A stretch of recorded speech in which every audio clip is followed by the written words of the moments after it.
If I would have told you 24 hours ago the final score of the Bucks Panthers would be 21-3, what would you have said, Rick?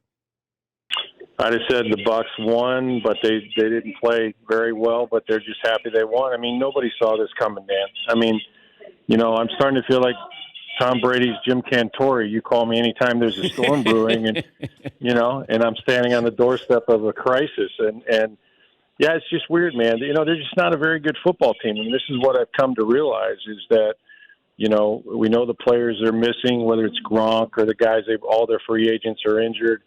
Tom's playing okay, but their defense now is a sieve when it doesn't need to be. And I mean, look at who they've lost to these last 2 weeks. I don't know that you could find a team they could beat right now, and that's the worst thing you can say.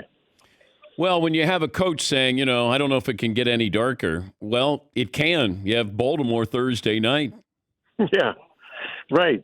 Good luck with Lamar Jackson. I think he's going to score more than 20. I could be wrong, but yeah, it is going to get darker. And this is the thing. I mean, there's already columns being written about, should they fire Byron Leftwich? And, what if Bruce Arians called the plays? And, and that's not going to happen. I mean, I don't think, Bruce Arians would be coaching this team, I believe, if Tom Brady wanted him to.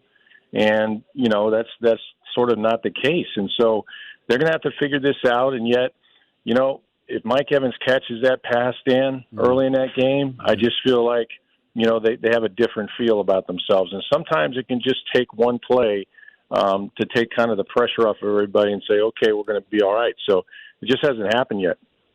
But they're still in the playoff mix here. It's not a formidable team the way, we've seen in the past, but you're in an easier division. The NFC is kind of watered down for the most part. So is that the hope, you think, that Brady and the Buccaneers are selling? Absolutely. I mean, they're 3-4. They're tied with Atlanta, but they've beaten the Atlanta Falcons. This could be one of those years.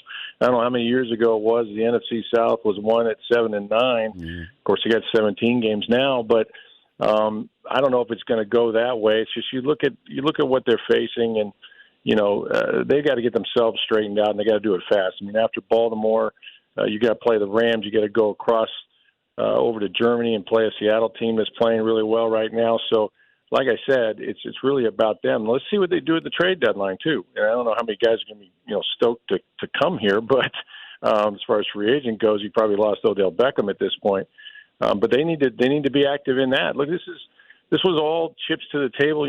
Brady's all in, and they went out and tried to get as many free agents. All those guys are hurt for the most part, and it's just nothing is working out right now, but it can change. And, the guy under center is not going to quit working. He's going to try to get it right. So there's still plenty of season left, but it is dark and gloomy, as Todd Bowles said.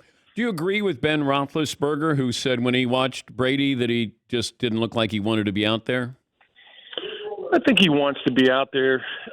He's having a lot of crisis off the field that I think we're all sort of aware of, and I think that's taken a lot of the joy out of playing. Whatever he's going through personally is certainly sapping his energy. He's lost weight. He has not been, for him, which is rare, all as invested as he has in the past, taking time off, in training camp. Going to, Bob Kraft's wedding, all those things get publicized when you don't win. But that's the reality. And players talk about that. I think people talk about it outside of the building, and it becomes a story.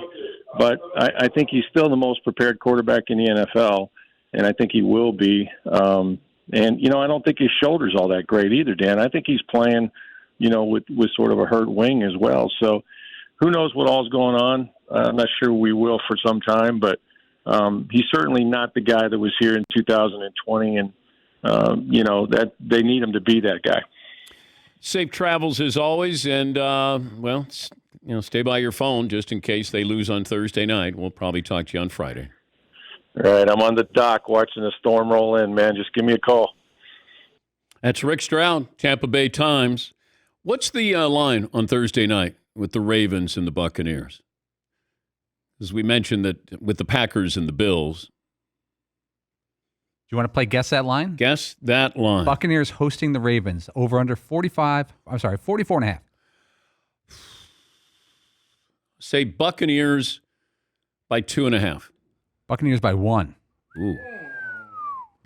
Well, now after I've said by 2.5, it's going to go up The to line's 2.5. changing Yes, as we it does. speak. That's how much power I've got. By 1.